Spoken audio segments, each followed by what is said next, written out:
नहीं अनुराग जी, उनका ये कहना है कि ये जो आरोप आप लगा रहे हैं जुमलेबाजी का या नौकरियां नहीं है, उन्होंने एक आंकड़ा पेश किया है। तो क्या आप भी कोई आंकड़ा ऐसा पेश कर सकते हैं कि कितने % रोजगार नहीं मिल पाया या कितने % बेरोजगारी है या लोगों के पास आमदनी नहीं है? क्या आप भी कोई डेटा किसी सर्टिफाइड एजेंसी से या किसी सरकारी कोई आंकड़ा प्रस्तुत कर सकते हैं उसके काउंटर में? अरे आस्था जी कमाल है भाई। आस्था जी आप हमें बोलने क्यों नहीं देती? आपकी इतनी आस्था बीजेपी की तरफ क्यों रहती है? जब बीजेपी की प्रवक्ता बोलता है तो आप एकदम साइलेंट हो जाती है। मेरी किसी के प्रति आस्था नहीं है, मेरी आस्था सिर्फ इतनी है कि आप लोग पॉइंट पर हैं। आप लोग पॉइंट पर हैं, आंकड़े को लेकर सवाल उठा तो मैंने आंकड़ा ही आपसे प्रस्तुत करने के लिए कहा। ज्यादा आस्था रखेंगी तो ये सरकार जा रही है, इसलिए आस्था बदल दीजिए आप अपनी। मैं किसी की तरफ आस्था नहीं रख रही, मेरा काम सिर्फ इतना है, मेरी आस्था सिर्फ इतनी है कि हर पैनलिस्ट टू द पॉइंट बोले और तथ्यों के साथ बोले। अपनी बात पूरी कीजिए अनुराग। काम याद आता है, अब मुझे अपनी बात पूरी करने दीजिए। तो मैं कह रहा था भारतीय जनता पार्टी के पास जवाब नहीं होता है कि भारतीय जनता पार्टी ने उत्तर प्रदेश के अंदर में काम क्या किया। मैं इनसे बार बार काम पूछता हूं तो ये काम नहीं गिना पाते। बस हाँ, इन्होंने एक जरूर काम किया है कि समाजवादी पार्टी द्वारा किए हुए कामों का नाम और नंबर और फीता काटा है। यह समाजवादी पार्टी के काम की इन्होंने नकल की है। नकल भी कर ली होती, नकल के साथ इन्होंने काम भी किया था तो मैं मानता। इनका कोई ऐसा प्रोजेक्ट बना दें, बता दें कि इन्होंने काम शुरू किया हो, इन्होंने उसको उद्घाटन भी किया हो। एक बात। दूसरी बात, क्या हाथरस की बेटी के साथ अन्याय हुआ ये उत्तर प्रदेश की जनता भूल जाएगी? जिस तरह से इन्होंने चीरहरण किया लखीमपुर में बच्ची के साथ, क्या उत्तर प्रदेश की जनता भूल जाएगी? किसानों को रौंदने वाले को देश का गृह राज्य मंत्री बनाया बैठा हुआ है, क्या जनता भूल जाएगी? क्या जनता भूल जाएगी चिन्मय स्वामी कौन थे जिन पे महिला के साथ अन्याय होने के बाद भी आज तक कुछ नहीं हुआ? क्या जनता भूल जाएगी कि न्याय मांगने के लिए यहाँ पे मुख्यमंत्री दफ्तर के सामने महिलाओं को आत्मदाह करना पड़ता है? राकेश त्रिपाठी जी, आरोप ये है कि आप फीता काटने वाली सरकार है, आपने खुद के दम पर ना तो कुछ शुरू किया और ना उसे खत्म किया।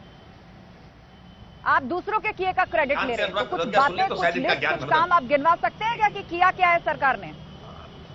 मैं बता देता हूं और मैं तुलना करके बताऊं।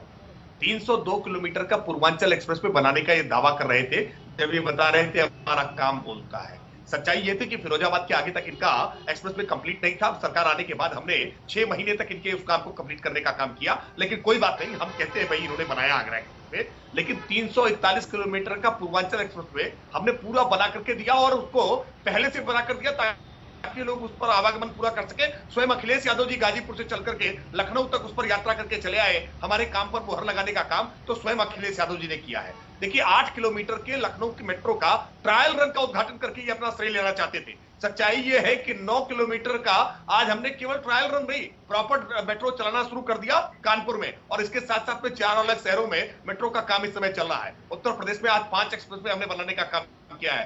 15 मेडिकल कॉलेज उत्तर प्रदेश में नहीं थे 2017 से पहले, 59 मेडिकल कॉलेज आज उत्तर प्रदेश में बने हैं। एम्स एक भी नहीं था उत्तर प्रदेश में, 2 एम्स आज उत्तर प्रदेश में संचालित होना शुरू हो गए। 5 इंटरनेशनल एयरपोर्ट उत्तर प्रदेश में संचालित होना शुरू हो गए।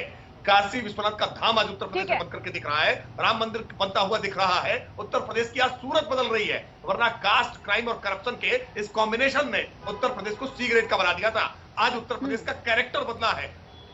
उत्तर प्रदेश युवाओं की आज एक ऊर्जा का एहसास होना शुरू हुआ है। आज उत्तर प्रदेश के लोग बाहर जाकर के शर्म से नहीं बताते कि उत्तर प्रदेश से आए हैं, वरना आजमगढ़ में किस प्रकार से इन्होंने आतंकगढ़ बना रखा था, मऊ का किस तरह से इन्होंने माफिया राज स्थापित कर रखा था, पैरेलल साम्राज्य चलते थे। उत्तर प्रदेश में तुष्टीकरण की पराकाष्ठा थी। आज हमने कहा है कि सम्मान सभी का, लेकिन तुष्टीकरण किसी का नहीं। अपराधियों पर हमने कार्रवाई की है और जो बुलडोजर चलाया है ना, इस बुलडोजर के नाम पर ही उत्तर प्रदेश की जनता भारतीय जनता पार्टी को वोट करने का काम करेगी।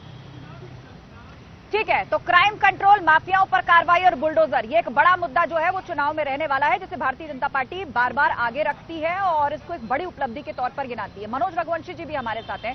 मनोज रघुवंशी जी, हम दोनों पार्टियों की बात सुन रहे हैं, विपक्ष की भी बात सुन रहे हैं, हम सत्तारूढ़ पार्टी की भी बात सुन रहे हैं, तो क्या लगता है आपको कि क्या ये जो चुनाव है वो मुद्दों पर लड़ा जा रहा है, मुद्दों की तरफ जाएगा, या जातीय समीकरण और ध्रुवीकरण वो भी उतना ही जरूरी हो गया है 2022 की जंग के लिए? देखिए, यूपी में तो जातीय समीकरण तो होता ही है, लेकिन बीजेपी को फायदा जातीय समीकरण का उतना नहीं होता है। बीजेपी को फायदा होता है हिंदुत्व का। जब हिंदुत्व की बात करते हैं तो सारी जातियां उनको सपोर्ट कर देती हैं और वो जीत भी जाते हैं। जब वो जाति की बात करते हैं, जैसे राजनाथ सिंह ने जाति मोस्ट बैकवर्ड कास्ट का कार्ड खेला, वो मुख्यमंत्री थे, हार गए। तो देखिए, जाति का जो समीकरण है वो मायावती और अखिलेश को तो सूट करता है। मतलब मायावती दलित ब्राह्मण कर ले जाती हैं तो मुख्यमंत्री बनती हैं, अखिलेश जो है वो यादव मुस्लिम कर ले जाते हैं तो जीत जाते हैं। बीजेपी के लिए जाति का समीकरण फायदेमंद नहीं है, उनके लिए तो हिंदुत्व की बात ही फायदेमंद है। बस अगर हिंदुत्व की बात में, अगर वो हिंदुत्व जी के हाँ, पाली में बिल्कुल लिया, मनोज जी आप जी हाँ, तो बीजेपी एडवांटेज में है। जाति में बीजेपी को एडवांटेज नहीं है। ठीक है, तो कुछ महत्वपूर्ण बिंदु आपने भी रखे। हमारे रिपोर्टर संकेत मिश्रा भी लखनऊ से हमारे साथ जुड़ गए। संकेत का रुख कर लेते हैं। संकेत, चुनाव आयोग ने तारीखों का ऐलान कर दिया है, अब उल्टी गिनती शुरू हो चुकी है चुनावों के लिए। सभी पॉलिटिकल पार्टियां और एग्रेसिवली चुनाव में उतरती हैं आमतौर पर चुनाव तारीखों के ऐलान के बाद, लेकिन ईसी ने कुछ गाइडलाइंस भी जारी की हैं। रैली, रोड शो, पदयात्रा 15 तारीख के लिए रोक लगाई गई है। तो फिलहाल चुनाव की तारीखों के ऐलान के बाद आप किस तरह की तैयारियां पॉलिटिकल पार्टीज के भीतर देख पा रहे हैं और क्या महत्वपूर्ण ऑब्जर्वेशंस आप बताना चाहेंगे?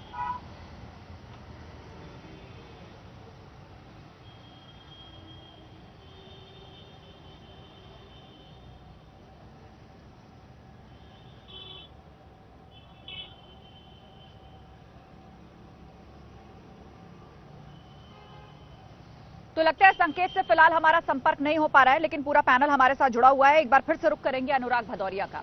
अनुराग जी, आपने सवाल उठाया था कि कुछ ऐसे काम गिनवा दीजिए कि जो आप ही ने शुरू किए हो, आप ही ने खत्म किए हों। तो एक लिस्ट जो थी वो राकेश त्रिपाठी ने गिनवाई है। वो तो कह रहे हैं कि हमने मेडिकल कॉलेज बनाए हैं, पूर्वांचल एक्सप्रेसवे जिस पर अखिलेश यादव जो है वो फर्राटा भरती हुई गाड़ी के साथ नजर भी आए थे, और भी कई बातें उन्होंने कही हैं। बुलडोजर, क्राइम कंट्रोल, माफिया राज खत्म, ये सारी चीजें वो आगे रख रहे हैं।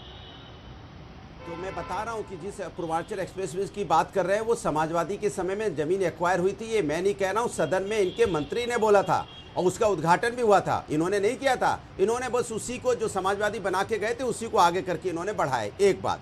दूसरी बात, जहां तक ये बात कर रहे थे माफियाओं की, तो मैं इनसे पूछना चाहता हूँ, योगी जी ये तो बता दीजिए, माफिया क्रिकेट खेल रहे हैं और आप जनता के साथ खेल रहे हो। आप जनता के साथ कौन सा खेल खेल रहे हो? जो माफिया क्रिकेट खेल रहा है आप उसको जेल में नहीं डाल सकते, उसके यहाँ बुलडोजर भी नहीं जाता है। ऐसे कौन से माफिया हैं? और बार बार मैं आपसे पूछता हूँ, आपके माध्यम से बीजेपी से पूछता हूँ, टॉप 10 माफियाओं का नाम बता दो। तो योगी जी के मुंह से 2 नाम 3 नाम के आगे नाम ही नहीं निकलते, वो बता ही नहीं पाते माफियाओं के नाम। क्या बात है कि योगी जी माफियाओं के नाम नहीं बता पाते? क्यों? क्योंकि योगी जी पे पूर्व आपराधिक मुकदमे थे, डिप्टी सीएम पे पूर्व आपराधिक मुकदमे थे, 114 विधायक संगीन आपराधिक मुकदमे हैं। ये अपने ऊपर से आपराधिक मुकदमे हटाते तो कहां से बताएंगे ये माफियाओं का नाम? एक बात। दूसरी बात, बुलडोजर लखीमपुर खीरी क्यों नहीं जाता?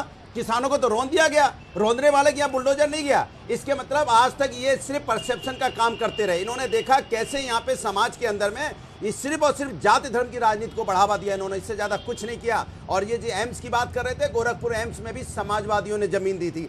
इनका कोई काम नहीं है अभी तक। और काम में बार बार पूछता हूं तो ये थोक के माओ में रटी हुई बातें, कुछ झूठ सच बोलने लगते हैं। अरे भाई कोई काम बताओ, एम्स चालू हो गया हो, वीडियो दिखा दो। हम तो गिना सकते हैं कि रामनगर लोहिया समाजवादी वाला हॉस्पिटल आज भी चल रहा है, सैफी का हॉस्पिटल चल रहा है, बदायूं का चल रहा है, सुन तो लीजिए, जौनपुर का चल रहा है, आजमगढ़ का चल रहा है, अयोध्या का चल रहा है, सीतापुर का चल रहा है, लखीमपुर का चल रहा है, या माफिया राज को खत्म करने की बात करते हैं। हाल ही में धनंजय सिंह की जो क्रिकेट खेलते तस्वीर सामने आई थी, समाजवादी पार्टी की तरफ से उसको आगे रखा जाता है। पड़ रहा है, ये एक बताएं ना। ऐसा शख्स जिस पर 25,000 का इनाम है, वो ऐसे क्रिकेट खेलता हुआ पाया जाता है, वो सरेआम